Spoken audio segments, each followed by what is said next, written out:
اسلام کی بات کا علم ہوا تو خدیجہ رضی اللہ عنہا نے اسلام قبول بھی کر لیا، اپنے مال اور اپنی دولت کو اسلام کی راہ میں وقف کر دیا۔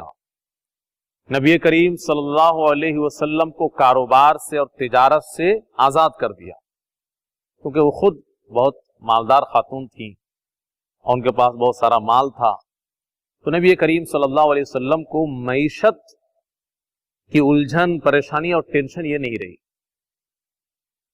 اور ابو طالب نے آپ صلی اللہ علیہ وسلم کو اپنی کفالت میں لے کر کے اپنے مرتے دم تک ڈٹے رہے، ہر مصیبت اور ہر پریشانی کے موقع پر نبی کریم صلی اللہ علیہ وسلم کے ساتھ کھڑے رہے، اور ابو طالب کی وجہ سے مکہ کے دیگر رؤساء اور سرداروں کو ہمت نہیں ہوتی تھی کہ نبی کریم صلی اللہ علیہ وسلم کو کوئی ہاتھ لگائے، کسی بھی طریقے سے کوئی پریشان کرے۔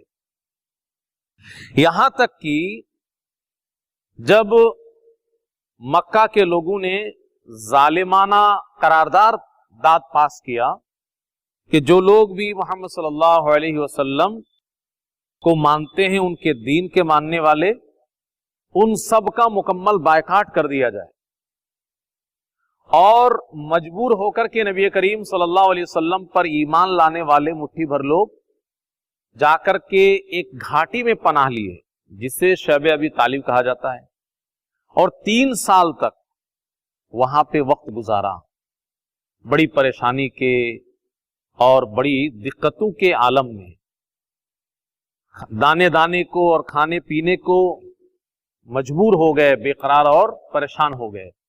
تو ان مصیبت کی گھڑی میں بھی حضرت خدیجہ رضی اللہ عنہا ساتھ میں رہیں، اور ابو طالب ایمان نہیں لائے لیکن وہ بھی جا کر کے گھاٹی میں پڑے رہے اپنے بھتیجے کے ساتھ۔ تو حضرت خدیجہ رضی اللہ عنہا اور ابو طالب نبی کریم صلی اللہ علیہ وسلم کی نگاہ میں بڑا اونچا مقام رکھتے تھے، اس میں کوئی شک نہیں ہے، اور اونچا مقام کے لائق بھی تھے۔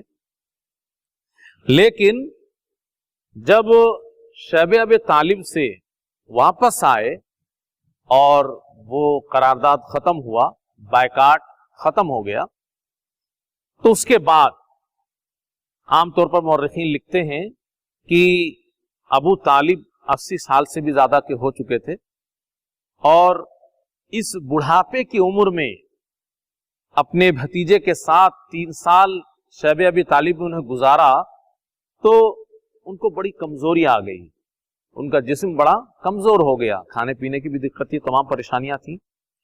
تو بہرحال نبی بنائے جانے کے 10ویں سال، عام طور پر مورخین نے اسی کو لکھا ہے، حالانکہ اس میں اختلاف ہے، کہ 10ویں نبوت کو آگے پیچھے حضرت خدیجہ رضی اللہ عنہا اور ابو طالب اس دنیا سے رخصت ہو گئے۔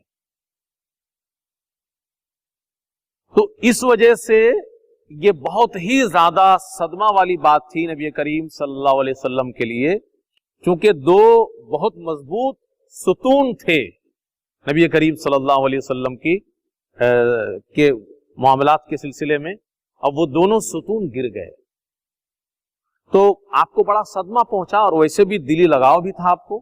خدیجہ رضی اللہ عنہا نے جس طریقے سے آپ کے ساتھ سب کچھ نبھایا، تو بیوی بھی تھی، اس لیے بھی دلی لگاؤ، اور چچا ایمان نہ لانے کے بعد بھی اپنے بیٹوں سے زیادہ آپ کا خیال کیا، اور ہر مصیبت میں آ کر کے ڈٹ گئے، اپنے بھتیجے کے بچاؤ میں کھڑے ہو گئے، کبھی تنہا نہیں چھوڑا، چاہے کتنی بھی آندھی اور طوفان آئے۔ تو اس لیے آپ کو دلی طور پہ بڑا صدمہ پہنچا، اور اس سے بھی بڑھ کر ایک بات اور کہ آپ کی دلی خواہش تھی کہ تمام لوگوں کے لیے آپ کی خواہش تھی، آپ کی تڑپ تھی کہ سب ایمان لے آئیں۔ اس سے پہلے ہم نے چند ہی دن پہلے کسی موقع سے کہا تھا کہ نبی کریم صلی اللہ علیہ وسلم لوگوں کے ایمان لانے کے سلسلے میں اتنا پریشان رہتے تھے کہ اللہ نے قرآن میں کیا کہا ہے کہ یہ ایمان نہ لائیں، اس کے چکر میں آپ اپنی جان نہ گنوا دیں۔ آپ کو اتنی فکر رہتی تھی، لیکن آپ کا وہ چچا جس نے ہر مصیبت میں آپ کا ساتھ دیا ہو اور